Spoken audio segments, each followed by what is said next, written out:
Repeat ہو رہی ہے 5 دفعہ. روزہ اتنی دفعہ ریپیٹ نہیں ہوگا. وہ سال میں 1 بار آئے گا. زکات 1 بار دی جائے گی. حج 1 بار کیا جائے گا. کوئی عبادت اتنی دفعہ ریپیٹ نہیں ہوئی. نماز مسلسل، لیکن اس کے اندر بھی فاصلہ ہے. بات سمجھیے گا تو پھر بولیے گا. میرے مالک تو نے خلق عبادت کے لیے کیا ہے، لیکن نماز کے اوقات 5 ہیں. اب یہاں پہلی مجلس ہے، یا تو مجھے اٹھے کو بندہ مجلس سے اور مجھے ٹوکے، یا اپنی 2 مجلسوں میں لا کے دینا جواب. اس کا مطلب ہے کہ انسان ان عبادتوں کے دوران جو کام کرتا ہے وہ اپنے مقصد سے ہٹ رہا ہے. یا تو یہ لکھواؤ کہ انسان یہ کام کرتا ہے، یہ اس مقصد کے لیے بنا نہیں تھا، یہ اللہ کے مقصد سے بغاوت کر رہا ہے. یا پھر یہ مانو کہ جسے تم عبادت سمجھ رہے ہو اسے وہ عبادت کہہ نہیں رہا، اور جسے وہ عبادت کہہ رہا ہے اسے تم سمجھ نہیں رہے. کوئی عبادت ان 3 روز میں مجھے ڈھونڈ کے دینا کہ انسان سوئے بھی تو وہ عبادت ہو رہی ہو. کوئی ایک عبادت 3 دنوں میں ڈھونڈ کے لے آؤں، کیونکہ اگر دن جاگتے ہوئے انسان عبادت کرے، سویا تو اس کا مطلب اللہ کے مقصد سے بغاوت کر گیا. اب صبح اٹھ کے فجر پڑھے گا تو مسلمان نہیں پڑھا، باغی پڑھ رہا ہے. اس نے رات بغاوت کی ہے اللہ سے. اللہ نے اس کو خلق کی عبادت کے لیے کیا تو یہ سو گیا. کوئی ایک 3 دن میں مجھے عبادت ایسی ڈھونڈ کے دکھاؤ جو سوتے ہوئے بھی ہو رہی ہو. جو انسان کی آنکھیں بند ہوئی عبادت کا اطلاق ختم، کیونکہ عبادت ہوتی ہے ہوش میں. جب انسان سو گیا تو پھر عبادت نہیں. اور خدا کہہ رہا ہے اِلَّا لِيَعْبُدُونِ، تمہیں خلق ہی عبادت کے لیے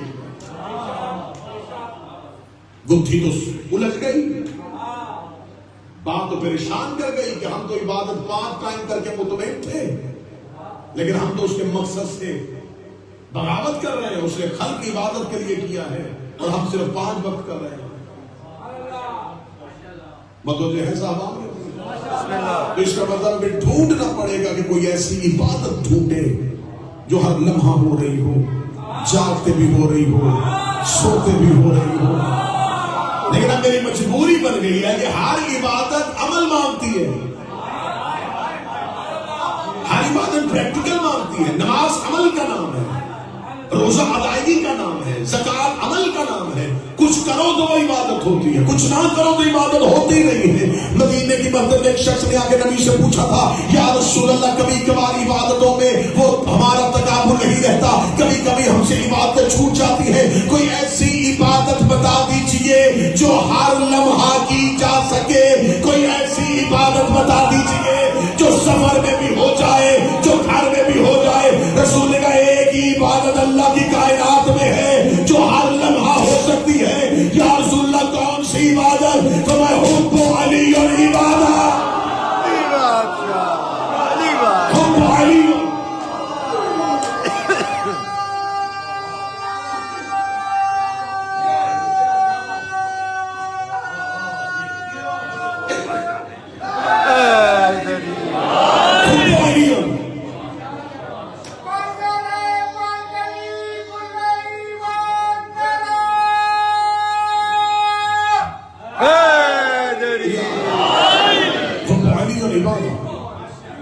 علی کی محبت دل میں رکھو، سو بھی جاؤ تو سانس سے تسبیح. پہلے رسول نے کہا تھا النظر وجہ علی و عبادت، علی کا چہرہ دیکھنا عبادت ہے. عبادت ہے علی کا چہرہ دیکھنا، لیکن انہی کی ہوگی جو علی کو دیکھیں گے. پھر رسول نے دیکھا کہ ہر بندہ تو علی کو نہیں دیکھے گا. رسول نے حدیث آگے بڑھائی، فَذِكْرُ عَلِيٌّ عِبَادَةٌ، علی کا ذکر کرنا عبادت ہے. پھر رسول نے قیامت تک نگاہ دوڑا کے دیکھا، رسول کی نگاہوں نے قیامت تک کے حالات کا مشاہدہ کیا. نظر نبوت نے قیامت تک کے حالات کو پلٹ پلٹ کے دیکھا تو نبی کی نظر غیب نے دیکھ لیا کہ ہر دور میں علی کے ذکر کی اجازت بھی نہیں ہوگی، علی کا ذکر کرنے بھی نہیں دیا جائے گا، علی کا نام زبان سے لینے بھی نہیں دیا جائے گا. رسول نے قیامت تک کے حالات کو دیکھا. حب علی و عبادت، دل میں بھی علی رکھ لو تو عبادت. اگلی سطر کا ہوگا چہرے پڑھنے کے بعد کرو.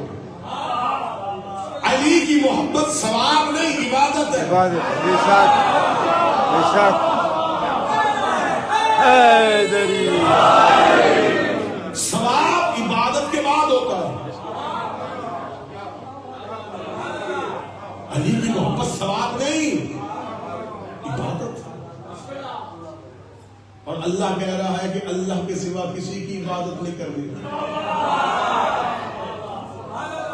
کتنا لازم و ملزوم رشتہ ہے اللہ اور علی کا. ہم محبت اس سے کرتے ہیں وہ عبادت اپنے لکھتا ہے.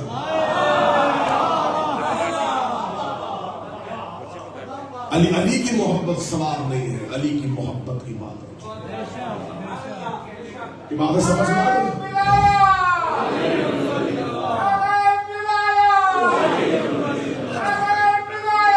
ولی اللہ.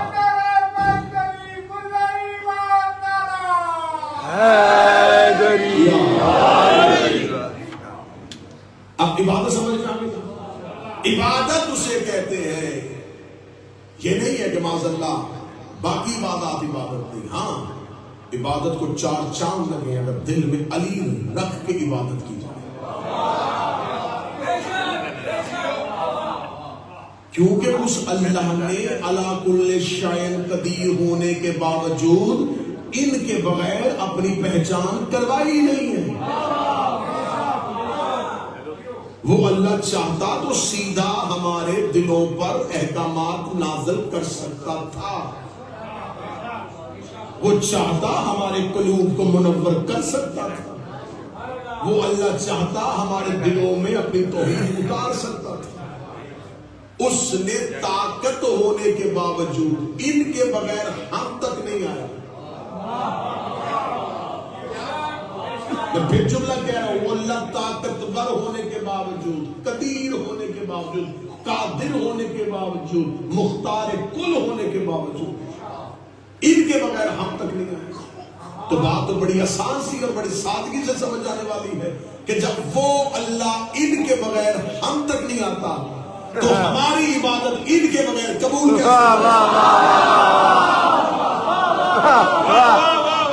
بڑا سمپل سوال.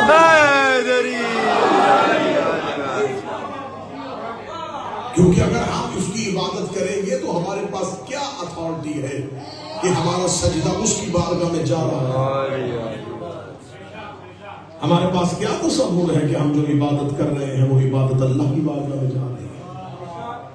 عبادت کی منزل پہ تک پہنچتی ہے جب اطاعت کے ساتھ ہو. سر نہ ہلائیے گا, میں معیار عبادت سمجھاؤں گا تاکہ مجھے سجاد پڑھ سکوں. عبادت سمجھو گے تو عابد سمجھ میں آئے گا. عابد سمجھو گے تو عبد سمجھ میں آئے گا. عبد سمجھو گے تو زین العابدین سمجھ. پہلے معیار عبادت تو سمجھو. 2 رکعت کی نماز پہ اکڑنے والا انسان, تصورات سے بھرے رکوع کرنے کے بعد فخر کرنے والا انسان, میں عبادت گزار ہوں, میں عبادت گزار ہوں, میں عبادت گزار ہوں. پوری کی پوری عبادت عمل کا نام ہے. نماز عمل ہے. انسان ساری کی ساری نماز کھڑے ہو کے پڑھتے تو ہوگی نہیں, کیونکہ رکوع نہیں ہے, سجدہ نہیں ہے. ہلکی سی ایک بھی چیز چھوڑ دی, واجبات نماز کی گئی نماز. یہ جو واجبات نماز ہے کہ یہ سب کچھ نماز میں ہونا چاہیے, یہ مجھے قرآن سے ڈھونڈ کے دکھاؤ. میں نہیں چاہتا کہ پہلی مجلس ہی سروں کے اوپر سے گزر جائے. اڑان وہ بھرے جس کے پروں میں علی کی طاقت دی ہوئی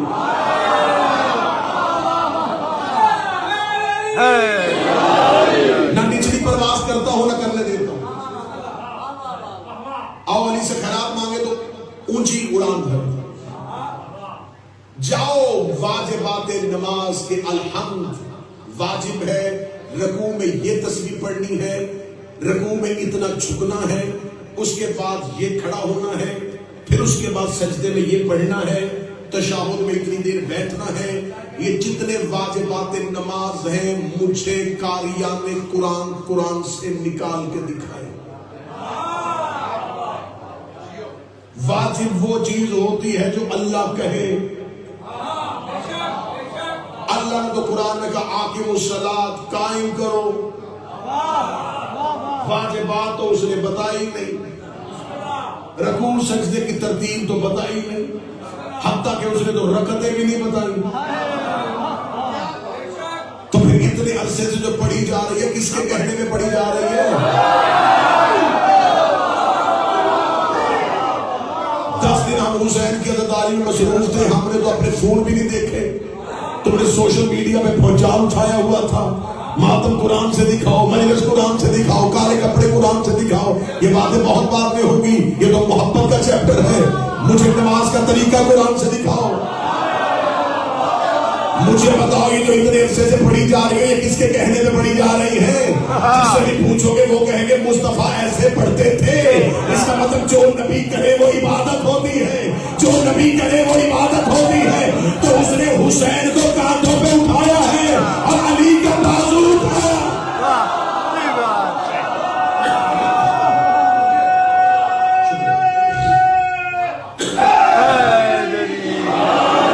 جو مصطفیٰ کرے. عبادت کیا ہے؟ قول پروردگار، عمل رسول. اللہ کا حکم، رسول کا پریکٹیکل. خدا صرف تھیوری دیتا ہے، رسول پریکٹیکل دکھاتا. تھیوری تب تک کام میں نہیں آتی جب تک نبی کا پریکٹیکل سامنے. اللہ کہتا ہے، رسول عمل کر کے دکھاتا. 2 کام رسول نے ایک وقت میں کیے بھی ہیں اور دکھائے بھی ہیں، اور وہ ایک ہی جگہ پہ کیے ہیں. غدیر میں زبان سے علی پڑھا ہے اور ہاتھوں سے دکھایا.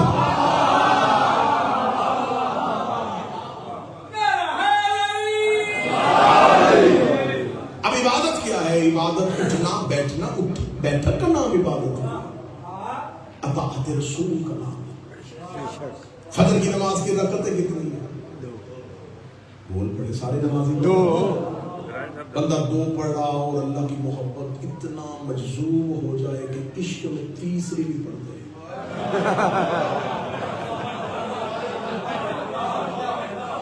اور تیسری رکعت میں الحمد کے بعد پڑھے بھی سورہ یاسین،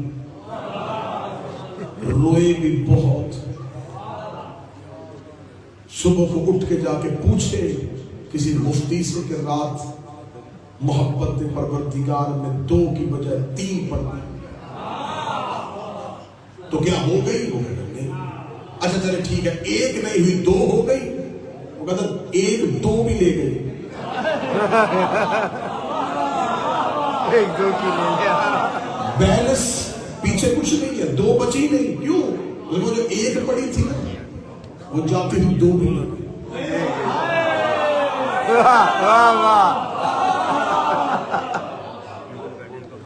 کیوں ہوئی؟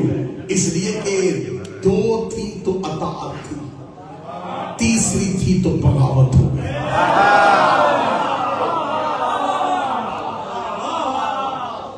دو اطاعت تھی، تیسری بغاوت ہو گئی. عبادت تب تک رہتی ہے جب تک اطاعت ہو. اطاعت سے ٹکرائی بغاوت. بندے کہتے تھے شیعہ 10 منٹ بعد روزہ کھولتے، ان کا تو روزہ رہتا ہی نہیں. روزہ 10 منٹ بعد کھولنے سے نہیں کھلتا، روزہ اپنے ٹائم پہ کھل جاتا ہے.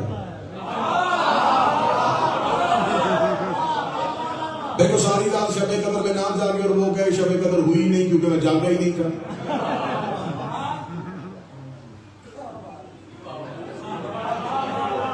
عبادت کو عطا سے نہیں ٹکرا سکتے. عطا سے ٹکراؤ گے تو عبادت ہو جائے گی.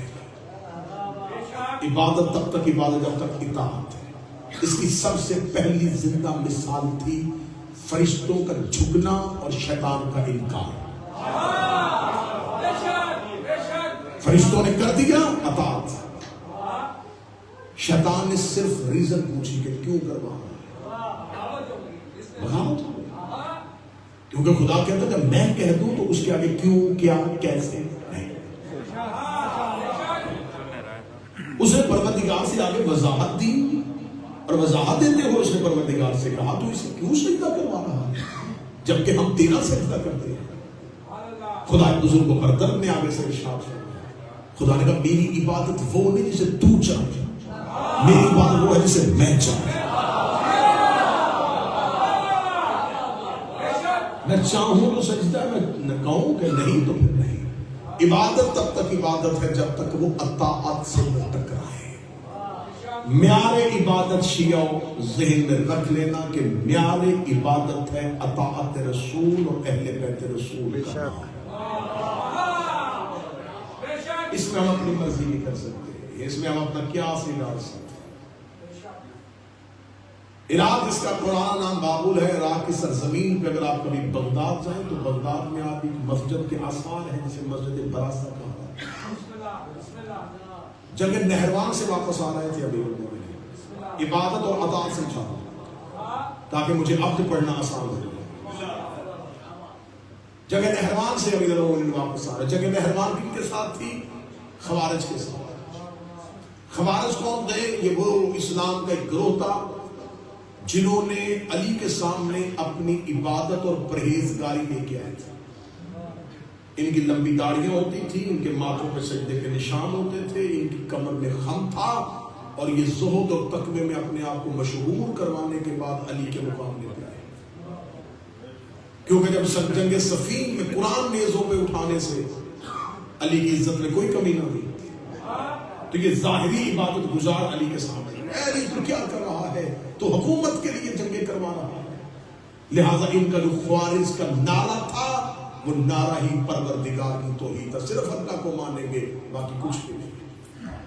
اور امیر المومنین نے ان کی مذمت میں کوفے میں اتنے خطبے دیے اور لوگوں کو اٹھایا، اٹھو ان کے ساتھ لڑو۔ یا علی کیسے لڑے؟ یہ عبادت گزار ہے، یہ رات مسجدوں میں رہتے ہیں، یہ دن روزے کی حالت میں رہتے ہیں۔ جاؤ نہج البلاغہ اٹھاؤ، امیر المومنین کے خطبات پڑھو۔ امیر المومنین کہتے ہیں کہ ان کی ایک عبادت کا بھی اجر نہیں مل رہا،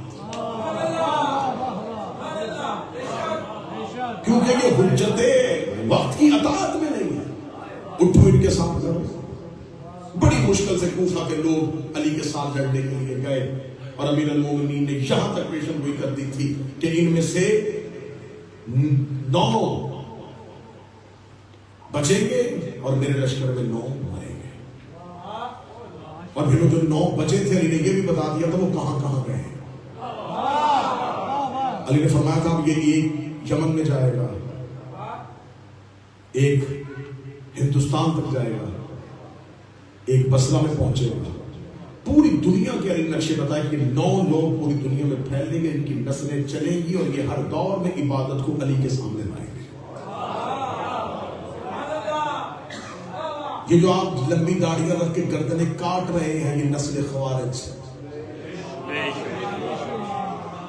اب خوارج کا فتنہ ذہن میں رکھیے گا، اور مولا علی ان سے لڑنے کے بعد واپس آ رہے ہیں، اور بابل کی سرزمین سے بغداد سے علی گزر رہے ہیں، بابل کی سرزمین جو پیچھے مدائن کا علاقہ، اس سے مولا امیر المومنین گزرے ہیں۔ تو امیر المومنین نے دیکھا کہ ظہر کا وقت ہوا۔ علی کے لشکر نے کہا یا علی نماز کب پڑھیں گے؟ امیر المومنین نے فرمایا آگے جا کے لشکر روکو۔ لشکر روکا، علی گھوڑے کی زین سے اترے، فرمایا مصلی بچھا۔ جب مصلی بچھانے کے تو علی نے زمین کی مٹی اٹھائی، مٹی اٹھا کے پھینکی۔ علی فرمایا بیٹھو گھوڑوں پہ، یہاں نماز نہیں پڑھنی۔ عبادت اور اطاعت میں، عبادت اور یہاں پر نماز نہیں پڑھنی۔ یا علی کیوں؟ فرمایا زمین پہ اللہ کا عذاب آیا، اور جہاں اللہ اپنا عذاب نازل کرے وہاں نبی اور نبی کا جانشین سجدہ نہیں کرتا۔ یہ زمین اللہ کی مغضوب شدہ ہے۔ 1400 سال پہلے علی نے کہا تھا آج بھی اس پورے علاقے میں مسجد نہیں ہے، وہاں سے نکلو تو پہلی مسجد مسجد براسا۔ اللہ نے فرمایا یہاں نماز نہیں ہوگی، یہاں اللہ کا عذاب آیا۔ یہ جملہ کہہ کے علی گھوڑے کی زین پہ بیٹھے، علی کے لشکر میں 2 حصوں میں لوگ بٹ گئے۔ فوراً شیطان علی کے لشکر والوں کو ہٹانے کے لیے، دیکھو کل نمازیوں سے لڑا رہا تھا، آج نماز پڑھنے نہیں دے رہا۔ کوفہ میں کہہ رہا تھا لڑو ان سے، ہم کہہ رہے تھے یہ نماز نہیں ہے، کہتا مارو انہیں، اور آج یہ نماز نہیں پڑھنے دے رہا۔ باخدا بھی حکومت کے لیے حریص ہو گیا ہے۔ علی کو تو اقتدار کی خواہش ہے، علی تو اپنے منصب کی خواہش کر رہا ہے، علی تو اپنے دین سے ہٹا رہا ہے. یہ ابلیس نے باتیں علی کے لشکر میں ڈال دی. علی آپ چاہتے ہیں تو جائیں، ہم تو نماز پڑھیں گے. علی فرمایا جس نے پڑھنی ہے پڑھے، لیکن میں یہاں نماز نہیں پڑھوں گا. چند علی کے صحابہ علی کے کہنے کے مطابق گھوڑوں پہ زین رکھ کے علی کے پیچھے چلے. یہاں پر ایک صحابی ہے جس کا نام جویریہ ہے. جویریہ کہتا ہے کہ میرا جی چاہتا تھا کہ میں علی کے پیچھے جاؤں، اور ایک جی چاہتا تھا کہ رک کے نماز پڑھوں، کیونکہ دلیل ان کی بھی بڑی اچھی تھی، لیکن سامنے علی نظر آ رہا تھا. جویریہ کہتا میں کبھی علی کو دیکھ رہا تھا، کبھی ان کو دیکھ رہا تھا، کبھی علی کو دیکھ رہا تھا، کبھی ان کو دیکھ رہا تھا. جویریہ کہتا ہے ایک لمحے میرے ذہن میں خیال آیا کہ کیا کرنا چاہیے، علی تو جا رہا ہے، علی کے پیچھے جانا چاہیے، ان کے ساتھ رک کے نماز پڑھنی چاہیے. جویریہ کہتا اگلے لمحے میں میرے جسم میں، میرے بدن میں ایک بجلی کی سی تیزی دوڑی، ایک لہر سی دوڑی، اور میں نے اپنے گھوڑے پر زین رکھی اور علی کے پیچھے اپنے گھوڑے کو دوڑانا شروع کر دیا. جویریہ کہتا میں گھوڑا دوڑاتا جا رہا تھا، دل میرا ڈوبتا جا رہا تھا کہ میری کہیں نماز نہ رہ جائے، میری کہیں نماز نہ رہ جائے. میرے پھر ذہن میں خیال آیا کہ ضرور علی نے بھی تو اپنی نماز ادا کرنی ہے، علی تھوڑا آگے جائے گا، نماز کا وقت ابھی ہے. علی گھوڑے کو روکے گا، گھوڑے کو روک کے جب علی نماز پڑھے گا میں بھی نماز پڑھوں گا، کیونکہ علی کو تو پتا ہے کہ نماز کا وقت جا رہا ہے. جیسے جیسے علی گھوڑا دوڑا رہے تھے، جویریہ کہتا میں گھوڑا دوڑاتا ہوں، کبھی علی کو دیکھ رہا تھا، کبھی سورج کو دیکھ رہا تھا، کبھی علی کو دیکھ رہا تھا، کبھی سورج کو دیکھ رہا تھا.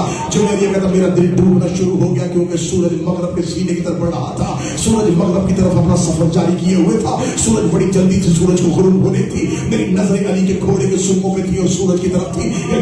سورج جو ہے وہ بادلوں کے پیچھے چھپتا ہوا مغرب کے سینے پہ سر رکھنے لگا. ادھر سورج چھپنا شروع ہوا، ادھر علی نے اپنے گھوڑے کی زین کو روکا. روک کے علی نے فرمایا اترو، یہاں پر نماز ادا ہوگی. ادھر علی نے نماز ادا کرنے کے لیے اپنے 10 کے زیادہ 12 صحابہ کو اتارا. جویریہ کہتا میں پیچھے مڑ کے علی کو دیکھا، پھر سورج کو دیکھا، علی کو دیکھا، سورج کو دیکھا کہ علی کون سی نماز پڑھانے لگا ہے. سورج تو ڈوب گیا ہے. علی نے میری طرف دیکھا، جویریہ اذان دے، جویریہ اذان دے. جویریہ کہتا میں نے دیکھ گا یا علی نماز ظہر کی دینی ہے یا مغرب کی دینی ہے. آواز آئی جویریہ ظہر کی اذان دے. کہنے لگا میں نے کہا کیسے دوں اذان، سورج تو ڈوب گیا. علی نے سورج کی طرف آنکھیں کی اور آنکھیں کر کے میری طرف دیکھ کے کہا تم نے اطاعت سورج کی ہے یا علی کی ہے؟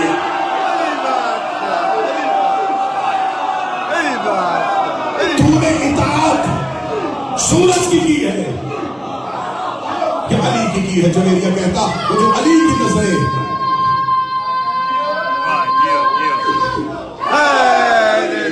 جو علی کی نظریں سورج سے ہٹی تھی، مغرب سے سورج اٹھنا شروع ظہر کے مقام پہ سورج آ کر رک گیا. وہاں اس جگہ پہ جہاں علی کا گھوڑا رکا تھا وہاں آج زیارت بنی ہے، مقام میں رد الشمس. سورج کے پلٹنا، یہ وہی زیارت ہے جو علی نے سورج کو پلٹایا. اب علی نے یہ سورج پلٹایا، وہاں پہنچ کے کیوں؟ علی نے دیکھنا تھا کہ میرے لشکر میں اطاعت والے کتنے ہیں.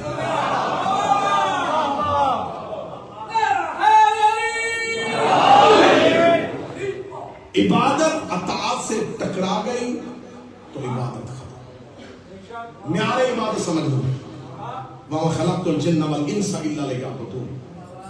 تمہید لمبی ہو رہی ہے لیکن عبادت کا معیار سمجھ لینا کہ عبادت کہتے ہیں. کربلا کے 72 میں سے آپ نے ایک نام سنا ہوگا، حبیب ابن مظاہر. اسے مظاہر کے وزن کے ساتھ بھی پڑھا جاتا ہے لیکن اصل وزن اس کا مظاہر. حبیب ابن مظاہر سب نے نام سنا ہوگا. یہ مولا امام حسین کی زری پہ جاؤ تو پہلے حبیب ملتا ہے، باقی جتنے بھی حسین کے صحابہ ہیں وہ گنج شہداء میں ہیں، ہر شہر سے باہر ہے، حضرت عباس کا روضہ چند قدم کے فاصلے پہ ہے. حبیب کی اکیلی قبر ہے. حبیب کی قبر حسین نے علیحدہ کیوں بنوائی ہے؟ اس کے لیے روایات کہتی ہیں کہ کیونکہ قبیلہ بنی اسد سے تعلق تھا، تدفین بنی اسد نے کی تھی تو بنی اسد نے بنی اسد نے جب ان لاشوں کی تدفین کی تو مولا سید الساجدین با اجازت امامت وہاں پر موجود تھی. مولا سید الساجدین نے جناب حبیب کی قبر علیحدہ بنانے کا حکم دیا. علیحدہ بنانا. آج حسین کے شہر میں داخل ہو تو پہلے حر ملتا ہے. حسین کی قبر پہ جاؤ تو پہلے حبیب ملتا ہے. جملہ اہل زبان کے لیے بدل کے کہہ دیتا ہوں، حر حسین کے شہر کا دروازہ ہے، حبیب حسین کی قبر کا دروازہ.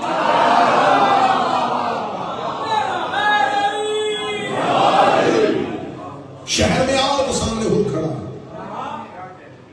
قبر حسین پہ جاؤ تو سامنے حبیب کھڑا. یہ حسین کا وہ نوکر ہے جسے حسین نے بلایا تھا.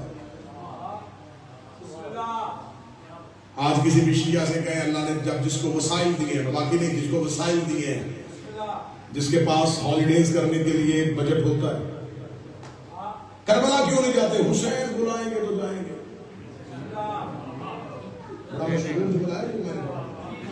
آپ کربلا کیوں نہیں جاتے؟ بلاوا نہیں آیا. بلاوا یہ لوگ سنو، بلاوا دیا بس. جب وہ بلائیں گے تو چلے جائیں گے. بلاوا نہیں آیا، بلاوا نہیں آیا، بلاوا نہیں آیا.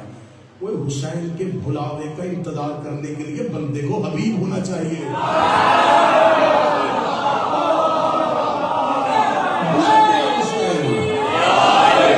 حسین بلاتے ہیں، کوئی حبیب ہو، کوئی شہید ہو. ریت کا کام ہے آقا کو ملنا، پیاسے کا کام ہے پانی ڈھونڈنا. جس کو خبر ہو کہ مجھے وضو کرنا ہے وہ ڈھونڈ لیتا ہے پانی. روحوں کی طہارت کروانے کے لیے کربلا سے بہتر جگہ کوئی.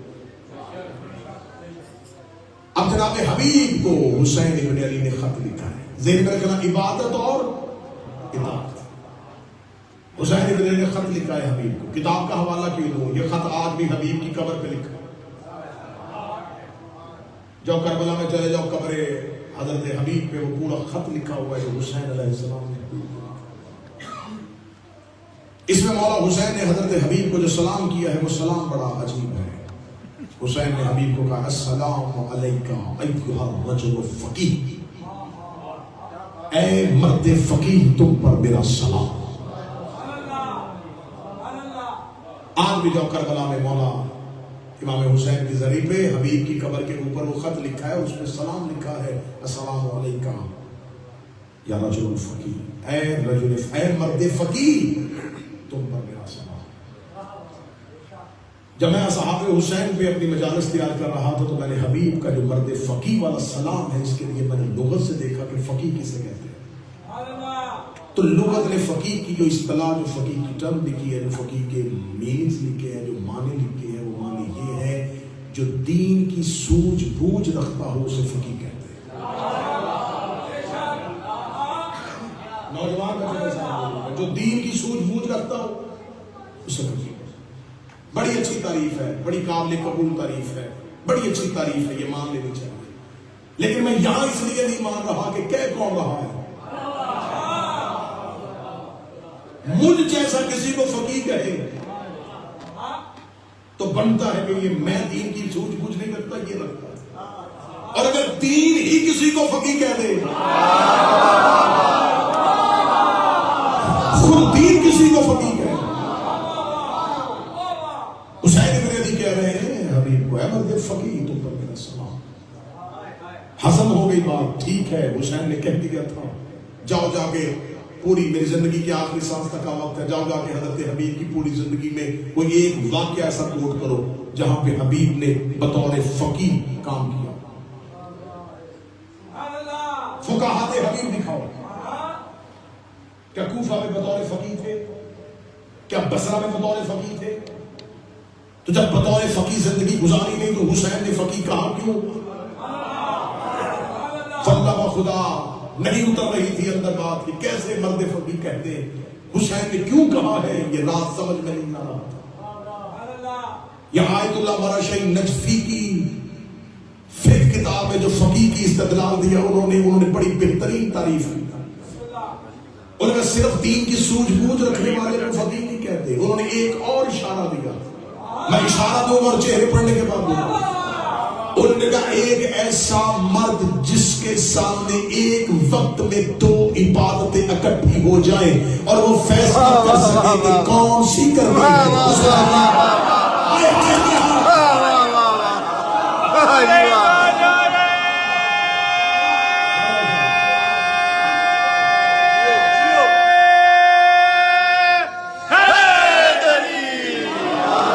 ایک وقت میں 2 عبادتیں جن میں سے ایک بچانی ہو. یہ فیصلہ عوام نہیں کرے گا, یہ فیصلہ عوام نہیں کرے گا, یہ فیصلہ عام دین جاننے والا نہیں کرے گا, یہ فقیہ کرے گا. اس لمحے میں کون سی عبادت بچانی, یہاں فقیہ اپنا کردار ادا کرے گا. آپ فقیہ سے پوچھیں گے اب یہاں پہ 2 کام ہے, ایک انسان ڈوب رہا ہے اور نماز کا وقت جا رہا ہے, بتاؤ ڈوبتے کو بچاؤ یا نماز پڑھو. یہاں فقیہ بتائے گا کہ ایک ایسی جگہ پہ آپ کھڑے ہیں کہ اگر آپ ہاتھ کھول کے نماز پڑھیں گے تو آپ کو قتل کیا جائے گا. یہاں قتل ہونا ہے یا ہاتھ باندھنے, یہ فیصلہ کون کرے گا؟ یہ فقیہ کرے گا. فقیہ وہ ہوتا ہے جس کے سامنے ایک وقت میں 2 عبادتیں اور ان سے ایک کا تعین کرے. جب مجھے آیت اللہ رشی کی اس طرح سمجھ میں آئی تو میں نے حبیب کی پوری زندگی پڑھی کہ حبیب کی پوری زندگی میں یہ موقع کب آیا تھا کہ ایک وقت میں 2 عبادتیں اکٹھی ہوں. لیکن مجھے حبیب کا کردار کوفے میں خاموش, مدینے میں خاموش, رستے میں خاموش. لیکن عاشور کے دن مجھے کتاب میں حضرت حبیب حضرت سعید ابن عبداللہ کے مکالمہ ملا جس میں حسین ابن علی ظہر کی نماز کے لیے جماعت کروانے لگے.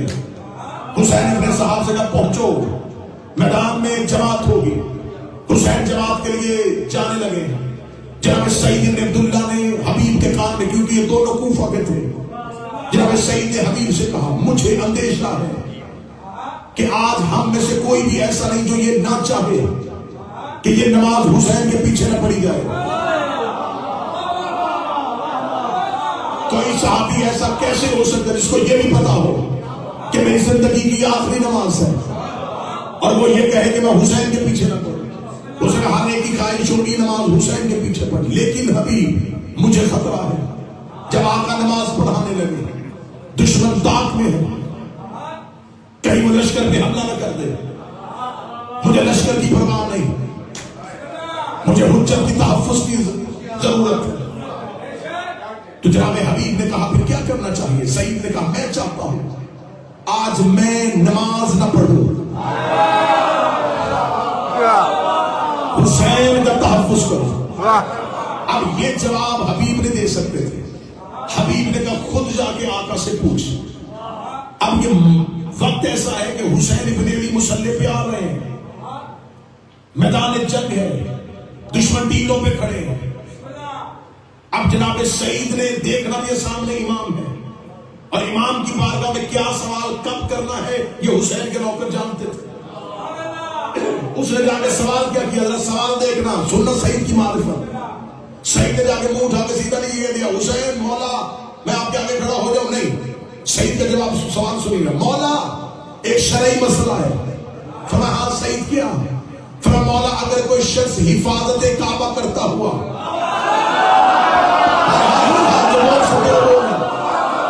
کعبے کو پشت دکھا دے تو اس کے لیے شریعت میں کیا حکم ہے؟ مولا حسین کی آواز ہے اگر مقصد تحفظ کعبہ ہو تو اجر میں اضافہ ہے.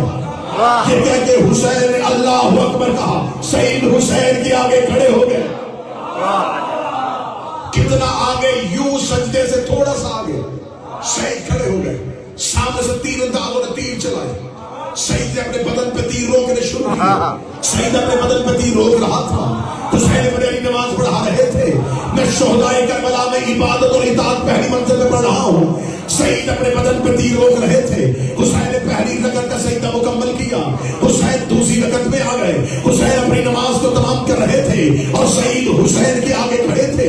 یا سعید نے امام حسین رکوع کی حالت میں گئے, یا سعید کے بدن پہ اتنے تیر لگ گئے کہ سعید کے قدم ٹکمکانے شروع ہوئے. اس سے پہلے کہ سعید گرتا, سعید کا بدن گر رہا تھا اور حسین رکوع سے اٹھ رہے تھے. سعید گر رہا تھا اور حسین رکوع سے اٹھ رہے تھے. سعید گر رہا